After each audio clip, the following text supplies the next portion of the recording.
dari ngevlog itu juga kita sih nggak ada apa ya, maksudnya nggak ada berkelanjutan apa-apa gitu loh. Sampai pada akhirnya Mbak Vena ngirim saya kue sebagai apa, terima kasih, ucapan terima kasih ya karena jadi kita bintang tamu. Setelah itu juga kita nggak ada komunikasi apa-apa gitu loh.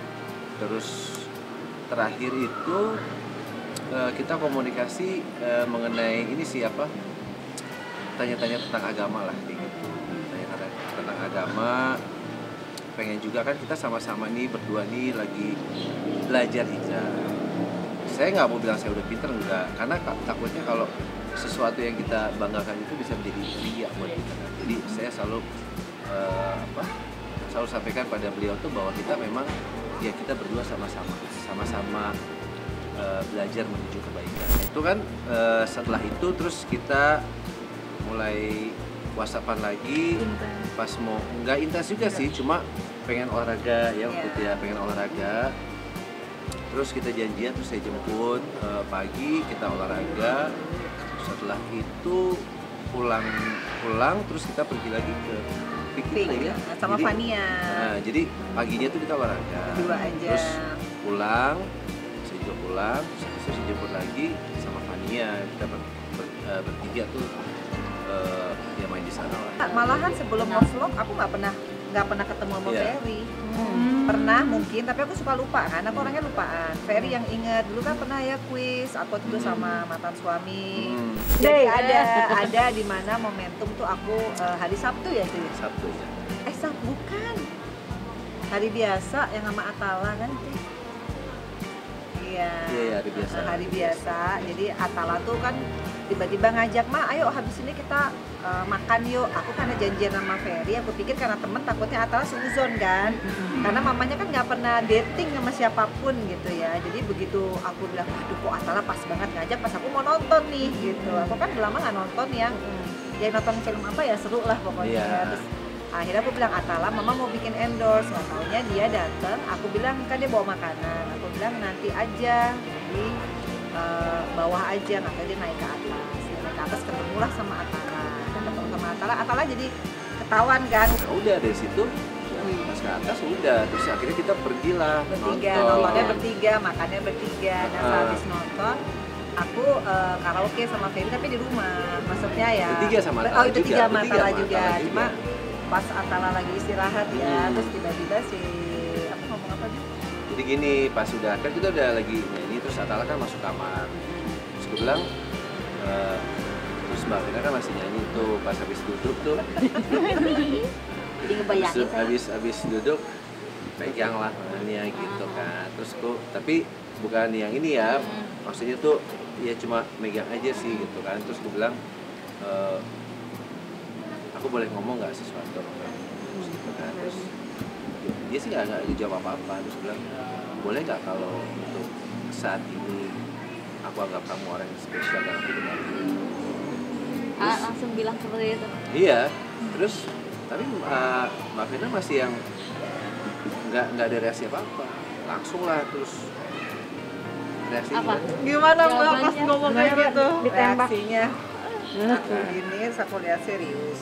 Karena kan memang berita tentang Mas Ferry ini kok Mas ya tentang Abi tentang Abi ini kan memang banyak negatif ya, dan aku tuh memang orang yang sangat susah, makanya sampai 8 tahun sendiri karena aku orang yang sangat picky, sangat selektif. Tapi aku memang selalu berdoa sih, aku berdoa sama Allah, ya Allah saya pengen banget punya jodoh di tahun ini, karena saya udah kayaknya kalau sendiri lama juga yang udah lumayan lama. Saya pengen yang bisa menjadi imam yang baik, saya pengen orang yang hatinya baik, yang sayang tuh sayang bener sama saya, sama rekan-rekan saya gitu. Nah, jadi waktu dia ngomong gitu saya anggap ini modus gitu. Sama lah seperti orang-orang yang sebelumnya yang dengan berbagai macam cara. Makanya saya liatin dulu, ya tajam saya liatin dari atas sampai ke bawah, sampai kikuk sendiri, sampai dia bilang apa bis? Ya, aku bilang gini. Sampai dia ada. Bilang gini kan saya udah ngomong, bilang, tapi gini deh, bilang gitu. Saya kan takut merusak persahabatan ini kan. Kalau emang kamu masih gimana, anggap omongan aku tadi seperti itu lah. nggak usah dipikirin, buang jauh-jauh, anggap ya aku ini ya teman kamu, sahabat kamu, saudara kamu yang kita bisa share apa aja sih juga gitu kan. Terus tapi kalau ditanya serius ya aku serius. Jadi Nah, aku udah ngomong kan gitu bilang dulu. sampai kamu menemukan. Enggak, itu belum. Oh, belum. Malam itu belum. Malam itu belum. Oh, tidak. Belum. Jadi malam itu belum. Jadi malam itu aku bilang gini, pokoknya anggap ngomong tadi itu intermezzo lah gitu kan. Tapi aku balik ke topiknya lagi gitu. Aku bilang ya kalau memang ditanya serius, aku serius, sangat serius. Terus akhirnya Mbak Vina cerita panjang lah. Ya pokoknya kalau saya tuh dalam berhubungan sih seperti ini Saya mencari dijabarkan. leader, Ya dijabarkan tuh bahwa bukan hanya seorang suami tapi maksudnya dia menjadi mencari seorang imam, mencari seorang leader yang bisa, karena beliau ini kan udah ya mungkin segala apa yang beliau inginkan kan sudah dicapai, sudah pernah di gitu ya. Jadi pengen kalau satu waktu ini dapat pasangan tuh yang beliau tuh benar-benar yang layani, jadi yang pasangan inilah yang bekerja untuk keluarga. Nah setelah itu ini sih saya singkat cerita aja dulu ya. Besoknya saya itu WhatsApp Mbak Vena tuh yang jawabannya dingin banget ya pokoknya, kayak nggak biasanya gitu kan. Saya bilang salah, saya bilang gara-gara tadi malam saya ngomong ini kan udah Kecepatan gitu ya. saya bilang udah deh, tapi ya udah saya sih nggak punya prasangka buruk juga, cuma saya ada di. Nah sorenya tuh kita sempat teleponan lagi, sempat ada ngebahas apa gitu ya, satu topik pembicaraan. Di situ saya ngomongin kedua kalinya, maaf saya kalau boleh bicara lagi mengenai tadi malam. Jadi sekali lagi saya ngomong, saya tekenin lagi sekali lagi sama kamu bahwa benar-benar kamu please banget, saya mau ngomong gitu, saya ngomong please banget, please kamu lupain semua omongan saya tadi. Pokoknya mulai detik ini anggap saya, itu saya ulang 2 kali, mulai detik ini saya anggap saya ini sebagai teman, saudara, sahabat kamu, apa aja deh yang kamu, pokoknya kita bisa share apa aja. Dan aku doain someday kamu ketemu orang yang bisa membuat kamu kuat, aku selalu doain terbaik itu. Tapi aku punya keyakinan aja, dan ternyata juga tesnya nggak gampang ya Bu ya. Setelah itu aku cukup salut karena secara gentleman juga Abi berani nemuin papaku ya kan. Terus Pertama papa, terus kedua mama, pertemuan ketiga tuh baru papa, mama dan mami aku gitu. Di situ aku memang kalau orang mungkin ya, kalau orang karena kan gini, kalau saya itu dari awal nawaitu saya baik. Jadi saya juga ke Ena selalu bilang saya nggak punya niat apa-apa sih. Yang saya punya cuma niat baik saya bilang. Dan memang bukan ya seumur kita ini bukan cuma untuk main-main, untuk ibadah. Jadi ya itu pas ketemu orang tuanya ya. ceritain dong. Jadi papaku Tegang itu ya? bukan, papaku itu meminta pertanggungjawaban dan minta Abi ya sumpah ini apa? Ya sumpah atas sama Allah. Ya. Aku juga surprise ya. Maksudnya papaku tuh menganggap aku kayak aku tuh anak 17 tahun yang mau merit gitu. Padahal aku tuh udah mau 50 tahun gitu. Tapi aku diperlakukan yang ya wajar karena mama papaku kan trauma. Sebenarnya kan kalau perceraiannya biasa aja, nggak pakai ada hal-hal yang image yang ditimbulkan negatif. Sebenarnya sih orang mungkin nggak selalu trauma, tapi kalau keluarga tuh kan kalau anaknya diperlakukan begitu pasti trauma. Yang paling trauma tuh kan mamaku, papaku, adik-adikku, anak-anakku mungkin gitu. Jadi papaku harus make sure bahwa orang ini, apalagi kan usianya kan aku sama Adi kan 6 tahun ya bedanya. Mereka agak nggak yakin, terutama mamaku. Jadi untungnya Abi tuh datang ke rumah mamaku dulu. Sebelum kita ke Bandung harus ketemu dulu, menghadap ke mama, ngomong apa sih niatnya. Habis itu 2 harinya ya 2 hari ini. ketemu sama mamaku, papaku. Nah di situ papaku minta pertanggungjawaban dan minta jaminan. Sebelumnya nanya dulu tujuan kamu apa? Saya harus jawab. Tujuan saya menikah.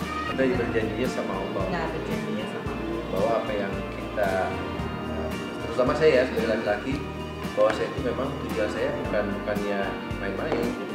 Memang apalagi kan dia bilang tadi umur kita bukan umur yang muda lagi gitu. Jadi akhirnya ya saya meyakinkan orang tuanya bahwa memang tujuan saya baik kok, itu saya baik. Jadi untuk bisa mempersiapkan segala sesuatunya sesuai dengan ya yang wajarnya orang mau menikah. Jadi ibaratnya kita kan bukannya apa ya, menikah itu kan bukan jual beli gitu loh. Jadi semuanya harus ada preparation, dan kalau dari pihak keluarga nggak ada yang pernah memaksakan gitu. Semuanya dikembalikan kepada kita berdua. Itu itu untuk para keluarga. Kalau anak sendiri gimana, Mbak? Nah, kalau anak tuh alhamdulillah Atala. Terus kemarin juga udah komunikasi sama Feral. Insya Allah sih sama Feral juga mau janjian mungkin ya besok lah Sabtu gitu kan. Ya alhamdulillah lah, saya selalu bilang sama mamahnya Vena bahwa saya datang dengan niat baik. Oh banyak nih, kita suka ketawa ya kalau baca Instagram. Tapi kalau aku sih gini kan, di titik umurku yang begini, aku tuh tahu gitu loh, kenapa Allah tiba-tiba menggerakkan hatiku untuk bisa dekat sama Abi gitu ya. Berarti ada message nih gitu. Aku belajar banyak juga kok dari aku, gimana caranya. Misalkan kita the lowest point, tapi kita masih bisa berbuat kebaikan sama orang. Kita masih bicara di saat kita harus baik terus setiap saat, meskipun rasanya hati ini sakit karena difitnah misalkan, atau hati ini sakit karena digiring opini. Aku banyak belajar karena pada saat itu 8 tahun yang lalu aku tidak sesabar dia. Dan selalu Abi ngajarin aib nggak usah dibuka sama aib, kecuali kamu disenggol misalkan. Nah kayak gitu-gitu kan aku belajar. Memang umurnya lebih muda ya, 6 tahun, tapi aku lihat ada satu karakter ya, kalau dia punya masa lalu yang jelek itu tugas aku untuk memberikan satu semangat, karena aku juga nggak sempurna, begitupun Abi nggak sempurna. Tapi kedepannya kalau dia punya komitmen contoh kecil, kalau nanti saya udah bangkit lagi kan dia juga manusia ya, ada rezeki lagi, kamu pokoknya manage semua uang saya tidak mau megang apapun. Buat aku tuh willingness yang luar biasa. Dan yang paling penting sebenarnya bukan materi juga, tapi bagaimana cara kita konsep berkeluarganya nih. Kalau sekarang dari awal aja setiap waktu sholat, ya contoh kecil, aku masih baca niat sholat itu masih pakai bahasa Indonesia, udah nggak boleh lagi, nanti baca pakai bahasa Arab, aku didiktein. Nah kayak gitu-gitu small things sih, tapi buat aku meanings a lot, karena aku yakin rezeki itu didatang kalau kita ada niatnya baik, cara kita berkehidupan baik, hablum minanas baik, hablum minallah lebih baik lagi, ya nggak mungkin lah Allah nggak kasih rezeki. Ya contohnya aku 8 tahun sendiri, buktinya aku bisa hidup sampai detik ini. Padahal mungkin aku nggak dipilih lagi jadi DPR. Nah jadi kan hidup itu kan gak hanya uang. Tapi aku baru ngerasa, ya mungkin dulu yang naksir aku mungkin wah gimana. Tapi aku nggak pernah ngerasa feeling, aneh kan? Usia logikanya udah jadi single mom 8 tahun, udah cari aja yang gampang gitu, yang kaya misalnya. Tapi kalau nggak ada cinta, kan berarti aku bohongin orang. Dan aku bukan tipe yang kayak gitu. Jadi kalau tiba-tiba pertama dia nyatain aku masih nggak mau, tiba-tiba 2 hari kalah, ya itulah Allah maha membolak-balikkan hati manusia. Jadi aku hanya pegang ya janjinya udah sama Allah. Kalau seandainya seorang Ferry Irawan tidak bisa memenuhi janjinya sendiri, itu udah bukan urusanku gitu. Urusanku adalah saat ini ditugaskan sama Allah untuk bisa mensupport seorang Ferry Irawan untuk bangkit. Makanya aku bilang nanti kalau sampai ada cuts di 2024 mau jadi DPRD kayak jadi apa, aku support aja. Aku udah nggak pingin jadi terdepan gitu. Aku udah pernah jadi semua, alhamdulillah. Udah it's time for you to maju gitu. Aku ya dampingin aja gitu. Benar-benar jadi pendamping lah. Iya. Karena doanya juga, doanya kebetulan kita berdua tuh sama. Iya, doanya kalau saya sama. punya doa itu, kalau misalnya saya selalu bilang gini, ya Allah kalau memang Engkau masih memberikan aku jodoh, aku minta sebaik-baiknya perhiasan dunia, wanita soleha. Begitu juga Mbak Vena. Ya, kamu janji nggak mau gitu ya, pengen cari imam yang baik. Pengen cari imam yang baik, dia cari perhiasan dunia. Dan aku pengen minta tahun ini ya Allah, tapi yang aku sayang, yang dia juga sayang. Jadi tiba-tiba set arahnya, kita aku juga bingung kadang-kadang, kok bisa ya? Kita sampai sekarang. Ya itu tadi, bisa jadi imam yang baik, dia punya niat yang baik, dan dia berani ngadepin, kemarin papaku bukan fit and proper test Iya, itu sih, iya. wah itu tes mental itu, gila sih. Kalau orang yang Waduh, mungkin Apa orang, aja di sana Sampai gimana Kak Ferry ketemu sama papa? Enggak, tapi saya tenang. Karena saya apapun, saya mau di apapun ya, misalnya gini, kalau bahasa gampangnya mau diapain pun, karena saya niatnya cuma satu, ibadah. Jadi apapun, mau pertanyaannya 1000 pertanyaan, 1 pertanyaan, 1 juta pertanyaan, jawaban saya tetap sama. Saya datang dengan nawaitu yang baik, niat saya ibadah, menikahi beliau. Udah nggak ada lagi. Makanya itu kenapa saya bilang sampai papa minta saya harus nama Allah, saya berjanji kepada Allah, karena saya tidak ada beban. Gitu. Tidak ada beban apapun. Bahkan sampai saya bilang sama beliau juga, kalau nanti sampai kita menikah, tolong ya sebelum nikah saya ingin buat surat perjanjian pisah harta. Kamu sebut itu tidak. Ya, karena tolong kamu nanti surat pisah harta itu kamu tunjukkan kepada anak-anak kamu, kepada keluarga kamu, bahwa apa yang kamu punya ya punya kamu. Tapi nanti dalam pernikahan apa yang saya dapat, saya akan kasih ke kamu juga. Buat saya bukan itu yang saya cari gitu loh. Jadi yang saya cari itu adalah saya bekerja di sini. Gitu. Saya berusaha menjadi main baik. Yes, selama saya kasih buat apa yang saya sayang.